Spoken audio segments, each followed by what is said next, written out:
First Alvar அப்படின்னா ஒருத்தர்கள் இப்போ place ஒருத்தர் இருப்பாங்க. ஃபர்ஸ்ட் தகுதியானவங்க பார்த்தீங்கன்னா ஒருத்தர் தான் இருப்பாங்க. ஆனால் இந்த முதல் ஆழ்வார் அப்படின்ட்டு சொல்றோம். முதல் ஆழ்வார்க்கு 3 பேர் வந்து ரொம்ப குவாலிஃபைடானவங்க அப்படின்ற மாதிரி சொல்றாங்க.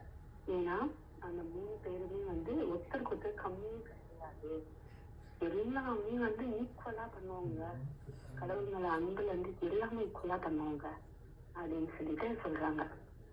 யாரு அப்படின்ட்டா இவங்க 3 பேர் முதல் ஆழ்வார்கள்ல 3 பேர் வராங்க. யாருன்னா பொய்கை ஆழ்வார், பூதத்தாழ்வார், பேய் ஆழ்வார். இவங்க 3 பேரை பத்தி தான் நம்ம பேச போறோம். ஓகேங்களா?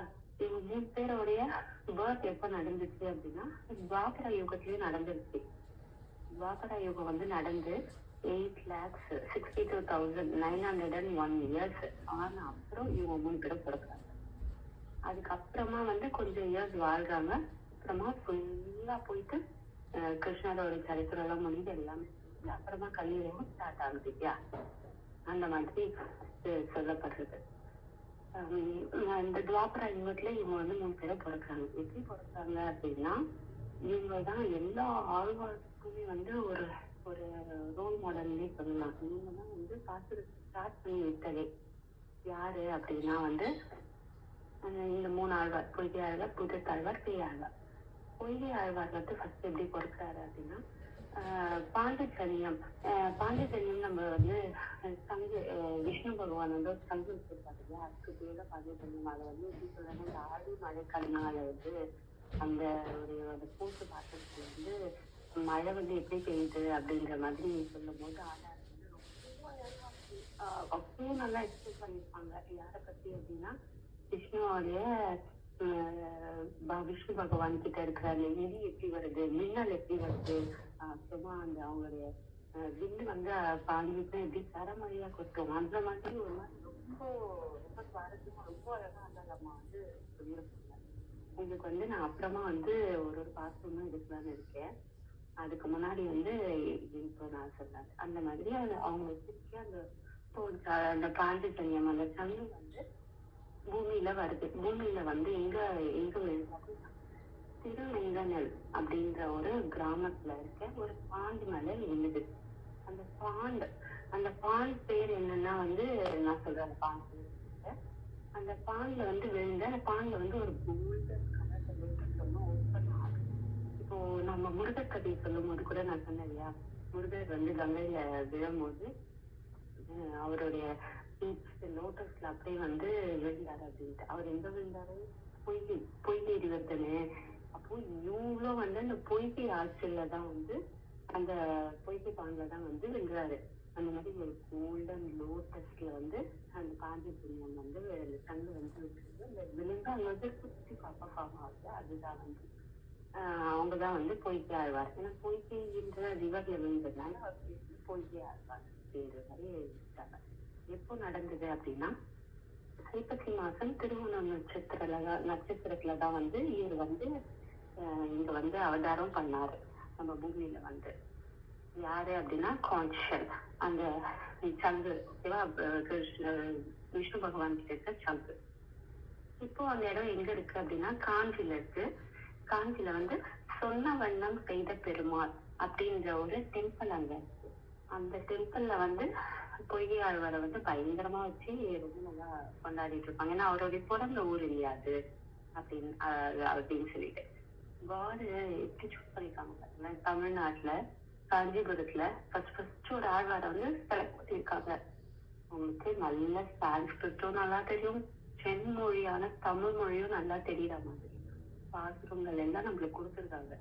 நம்ம வந்து எதையுமே ரிலேஸ் பண்ணல. ஃபர்ஸ்ட் பாசுரம் இவங்க தான் வந்து கொடுக்க போறீங்க நம்மளுக்கு. ஓகேங்களா? அதுக்கப்புறம் அவங்கள பத்தி நான் ஒரு தனியான பெருமைகள் எல்லாம் நான் அப்புறமா சொல்றேன். இப்போதைக்கு சும்மா ஓவர்வியூ மட்டும் பார்க்கலாம். ஓகே, இப்போ வந்து ஃபர்ஸ்ட் பொய்கை ஆழ்வாரோடைய பர்த் நம்மளுக்கு தெரிஞ்சது எப்படின்ட்டு. இப்போ வந்து பூதத்தாழ்வாரோடைய பர்த் நம்மளுக்கு தெரியணும் இல்லையா? கடவுள் வந்து ஒரு கோமேதகா அப்படின்ற மாதிரி ஒண்ணு வச்சிருப்பாரு. அதாவது வந்து விஷ்ணு பகவான் வந்து ஒரு கையில சங்கு, ஒரு கையில சட்டம், இன்னொரு கையில வந்து கோமேதகா வச்சிருப்பாங்க. அது எப்படி அப்படின்னா பீமன் வந்து வச்சிருப்பாங்க இல்லையா, ஒரு மாதிரி பெரிய ராட் மாதிரி நீட்டா அப்போ வந்து கீழே அந்த மாதிரி கொடுத்து அதுதான் இப்போ உங்களால இமேஜின் பண்ண முடியுது இல்லையா? அது இங்கிலீஷ்ல வந்து மேசன்னு சொல்லுவோம்.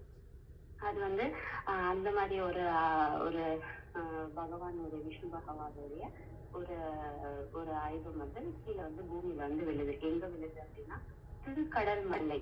திருக்கடல் மல்லைன்னா அப்போ அந்த ஊர் அந்த டைம்ல வந்து அதுக்கு பேர் வந்து திருக்கடல் மல்லை. ஆனா இப்போ அதுக்கு பேர் என்னன்னா அந்த ஊர் பேரு மகாபலிபுரம். நம்ம எல்லாருக்குமே தெரியும் இல்லையா? மகாபலிபுரத்துல அப்ப குறுக்கத்தி ஃபிளார். அப்ப வந்து கோல்டன் லோட்டஸ் ஃபிளார வந்து சூஸ் பண்ணாரு. இங்க வந்து குறுக்கத்தி ஃபிளார்ன்ட்டு ஒரு ஃபிளார வந்து சூஸ் பண்ணிருக்காரு. இந்த ஃபிளார் எப்படி இருக்கும் அப்படின்னா ஒரு மாதிரி ப்ளூயிஷ் கலர்ல, ப்ளூவும் பர்பிளும் கலந்தா போல இருக்கும் இந்த ஃபிளவர். இந்த ஃபிளாரும் வந்து ஒரு வெள்ல தான் வந்து ஒரு பாண்ட்ல தான் வந்து இருக்கு. அந்த பாண்ட்ல வந்து சூஸ் பண்ணி அங்க ஒரு குட்டி பாப்பா பிறந்தாங்க. அவங்க யாருன்னா பூதத்தாழ்வார். அவங்க பேர் வந்து பூதத்தாழ்வார் அப்படின்னு இருக்கு. அவங்களுக்கு இப்ப அங்க கோவில் இருக்கு. தல சயன பெருமாள் அப்படின்ற ஒரு கோவில் இருக்கு. அந்த கோவில்ல வந்து இவருடைய பிறந்த ஊர்ல பெருமாள் கோவில் இருக்கு இல்லையா? பூதத்தாழ்வாருடைய அந்த கோவிலுக்கு போயிட்டு நீங்க மகாபலிபுரம் போனீங்கன்னா இங்க நாம போங்க. காஞ்சிக்கு போனீங்கன்னா சொன்னவனம் செய்த பெருமாள் கோவில் போய் கண்டிப்பா பாருங்க. தேர்ட் ஒன் வந்து பேயாழ்வார். அவரை பத்தி சொல்லணும் அப்படின்னா ஸ்குவாட வச்சிருப்பாரு இல்லையா? ஒரு மாதிரி வால் மாதிரி நீட்டா ஒண்ணு வச்சிருப்பாரு விஷ்ணு பகவான். அத வந்து பூமியில வந்து கீழே போடுறது. அப்ப வந்து பூமியில விழும்போது எங்க விழுது அப்படின்னா இப்போ இருக்கிற மயிலாப்பூர். அப்ப வந்து என்ன பேருனா திருமயிலை அப்படின்ற பேர் அப்போ அந்த ஊர் பேரு. இப்ப வந்து நம்ம மயிலாப்பூர்னு சொல்றோம். மயிலாப்பூரை செலக்ட் பண்ணிருக்காரு தேர்ட் ஒன்னு. மயிலாப்பூர்ல வந்து ஒரு ஒரு சின்ன ஒரு அந்த கிணத்துள்ள பாத்தீங்கன்னா ஒரு ரெட் கலர்ல லில்லி ஃபிளவர் வந்து ஓபன் ஆகுது. அந்த லில்லி ஃபிளவர் உள்ள வந்து பால் வந்து விழுது. விழுந்த உடனே அங்கிருந்து ஒரு குட்டி பாப்பா வருது. அந்த குட்டி பாப்பா தான் வந்து பேயாழ்வார். ஃபியூச்சர்ல வந்து பேயாழ்வார் அவங்க. இப்ப யாருக்குமே பாத்தீங்கன்னா இப்போ கடவுளுக்கு மட்டும் தானே அம்மா இல்லாம இப்போ கர்ப்பவாசல் இல்லாம பிறக்கிறவங்க அப்படின்னு நம்ம சொல்லுவோம். ராதா ஆகட்டும், சீதா மாதா ஆகட்டும், லட்சுமி ஆகட்டும், பெருமாள் ஆகட்டும், அந்த மாதிரி எல்லாருக்கும் நம்ம அப்படி சொல்லுவோம். ஆழ்வார்களும் அப்படி பிறந்திருக்காங்க அப்படின்றது இவங்க 3 பேரை வந்து ரொம்ப நல்ல எக்ஸாம்பிளா இருக்காங்க. அது எப்போ அப்படின்னா ஃபர்ஸ்ட் இருக்க பொய்கை ஆழ்வார் வந்து ஐப்பசி மாதம் திருவோண நட்சத்திரம். திருவோண நட்சத்திரம் யாருக்கு ரொம்ப உகந்தது அப்படின்னா பெருமாள் விஷ்ணு பகவான் வந்து வாமன் அவதாரம் வந்து திருவிக்க பெருமாள் அவதாரம் பண்ணும்போது அவருடைய நட்சத்திரம் என்னன்னு பாத்தீங்கன்னா திருவோணம். அதே நட்சத்திரத்துல ஆழ்வாரும் பிறந்திருக்காரு. யாரு அப்படின்னா பொய்கை ஆழ்வார். அதே நட்சத்திரம் திருவோண நட்சத்திரத்துல வந்து ஆச்சாரியரும் பிறந்திருக்காங்க. யாரு அப்படின்னா தில்லை லோக ஆச்சாரியார்னு ஒருத்தர். அவர் வந்து அஷ்ட தச ரகசிய கிரந்தம் எல்லாம் எழுதினவர். அவரும் வந்து அந்த நட்சத்திரத்திலேயே பிறந்திருக்காரு. இவங்க எல்லாருமே வந்து ஐப்பசி மாசம் திருவோண நட்சத்திரம். புரட்டாசி மாசம் திருவோண நட்சத்திரத்துல பிறந்தது யாரு அப்படின்னா வேதாந்த தேசிகர். இவரை பத்தி நம்ம நிறைய விஷயம் சொல்லிருக்கோம். உங்களுக்கு வந்து நான் ராதா கிருஷ்ணன் பத்தி சொல்லும் போது ராதா வந்து கிருஷ்ணரை கடைசி லாஸ்ட் ஸ்டேஜ்ல கிருஷ்ணரை பார்க்கறதுக்கு வந்து ஓடுவாங்க. அப்ப வந்து ராதா வந்து கிருஷ்ணர் வந்து போயிட்டு காலில் போயிட்டு கருணாகதி அடையணும் அப்படின்ற மாதிரி இருப்பாங்க. அதுக்குள்ளே கிருஷ்ணர் என்ன பண்ணுவார், ராதா காலை தூக்கி தலையில வச்சுப்பாரு. இது வந்து ஃபியூச்சர்ல வந்து தேசிகர் வந்து எழுதுறாரு இந்த மாதிரி. அப்புறமா வந்து ஒரு பக்தருடைய காலை வந்து பெருமாள் வச்சுக்கிட்டாரா, இது வந்து ஃபியூச்சர்ல தப்பா எல்லாம் பேசுவாங்க இல்லையா, தப்பு தானே இது கரெக்டா இருக்குமா அப்படின்னு சொல்லிட்டு அவர் யோசிப்பாரு. யோசிச்சுட்டு என்ன பண்ணுவாரு, வேணாம் இது தப்பு அப்படின்னு சொல்லிட்டு அதை கிறுக்கிட்டு அப்போ அந்த புக்ல இப்படி கிறுக்கிட்டு இல்ல வேண்டாம் அப்படின்னு சொல்லிட்டு கிருஷ்ணர் வந்து ராதா தான் கிருஷ்ணருடைய காலை பிடிச்சாங்க அப்படின்ற மாதிரி எழுதிட்டு வெளியே போயிட்டு வருவாரு. வெளியே போயிட்டு வர்றதுக்குள்ளும் கிருஷ்ணர் என்ன பண்ணாரு, இல்ல என்னை விட என் பக்தர்களுக்கு நான் ரொம்ப இம்பார்ட்டன்ஸ் தருவேன் அப்படின்னு சொல்லிட்டு பக்தர் ரொம்ப முக்கியம் அப்படின்னு சொல்லிட்டு சொல்வாரு. அதனால கிருஷ்ணர் என்ன பண்ணாரு, தேசிகர் மாதிரி வந்து மாறி வந்து அந்த புக்ல வந்து எழுதுவாரு. என்னன்னா ஃபர்ஸ்ட் எலிமெண்ட் தான் கரெக்ட், கிருஷ்ணர் தான் வந்து ராதையோடைய கால எடுத்து தலைமை வச்சாங்க அப்படின்ற மாதிரி நான் உங்களுக்கு சொல்லி வைக்காங்க ராதா கிருஷ்ணர் சரித்திரத்துல. அப்போ அது எழுதுனது யாருன்னா தேசிகர். அவரு மாதிரியும் வந்து ஃபார்ம் வந்து கிருஷ்ணர் வந்து வந்திருக்காரு அப்படின்ட்டு சொல்றாங்க. அப்புறமா வந்து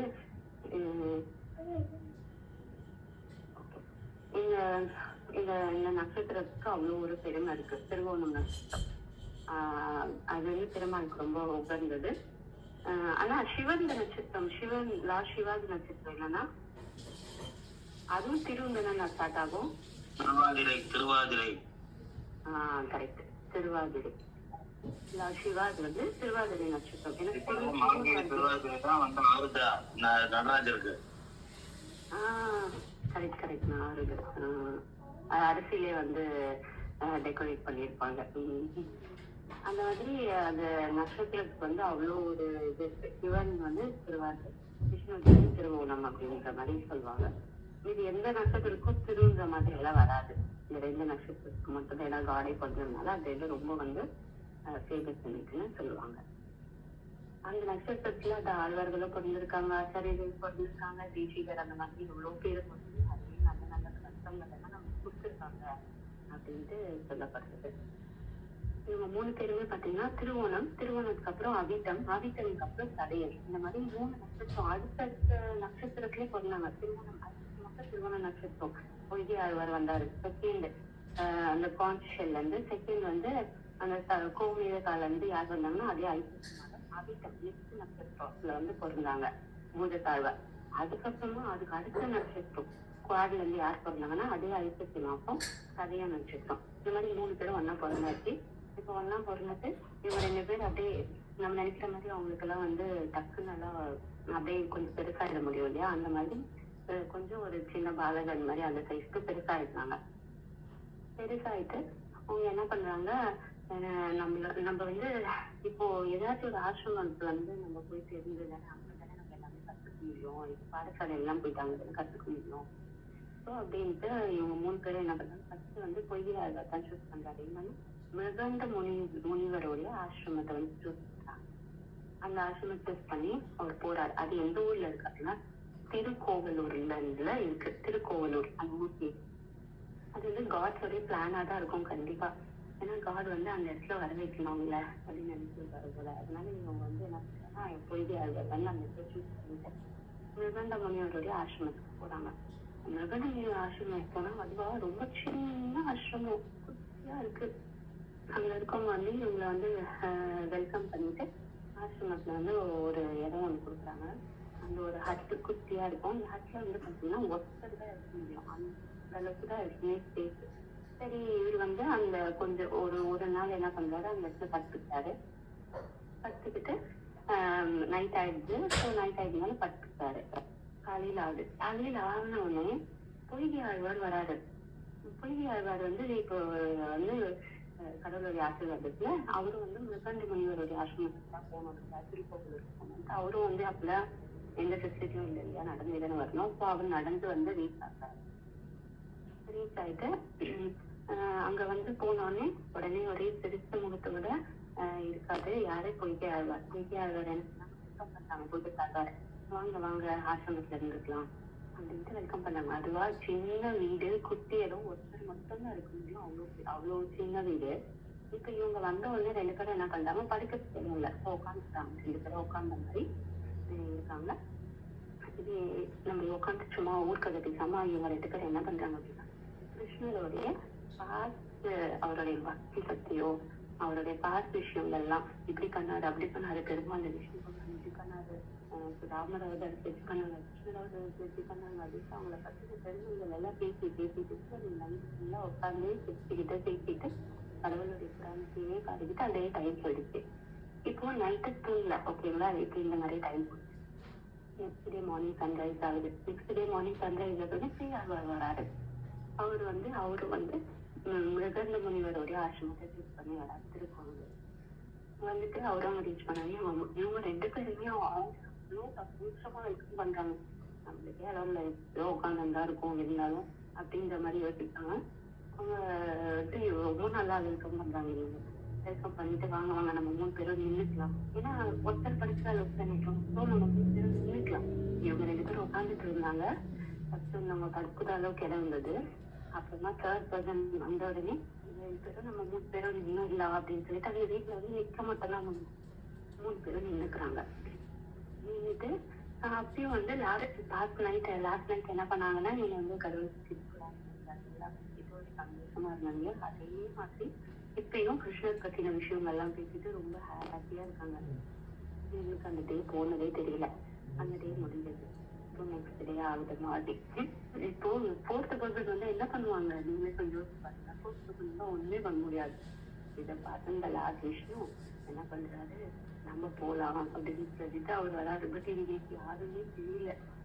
யாரும் கும் இருட்டு, ஓகேவா, இருட்டா இருக்க அந்த வருஷமும் வெளியே பார்த்தீங்கன்னா ஜோன் மழை பெய்யுது. அடுத்த நாள் காலையில சன்ரைஸ் ஆகும். அவருக்கு முன்னாடியே வந்து பெருமாள் வந்துட்டார்.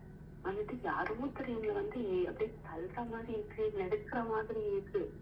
இவங்க 3 பேரும் என்னடா இது, யாரு இன்னொரு பொண்ணு யாரோ வந்திருக்காங்க, நம்மளுக்கு வந்து ரொம்ப நெருக்கமா இருக்கு அப்படின்னு சொல்லிட்டு பேரும் வந்து திங்க் பண்ணாங்க. பெருமாளை நினைச்சு திங்க் பண்ணிட்டு பெருமாள் தான் இருக்குது, ஆனா இவங்களுக்கு தெரியல இன்னும் பாக்குறதுனால.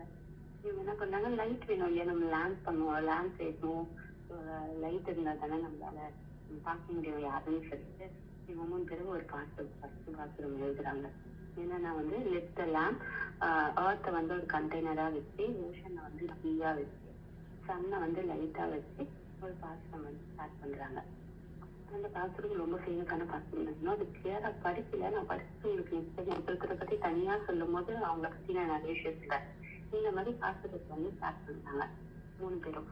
இப்போ இந்த 3 பேரும் பாத்தீங்கன்னா இவங்க 3 பேருக்குமே வந்து ஒரு 3 ஸ்டேஜ் வந்து சொல்றாங்க. என்ன சொல்றாங்க அப்படின்னா, ஃபர்ஸ்ட் இருக்கிற பொய்கை ஆழ்வார் வந்து பொய்கை ஆழ்வாரை நம்ம வந்து சரி நம்ம வந்து பண்ணோம் கும்பிட்டோம் அப்படின்னா அதாவது ஞானத்தை வந்து நம்ம வாங்கிக்கலாம் அப்படின்னு சொல்றாங்க.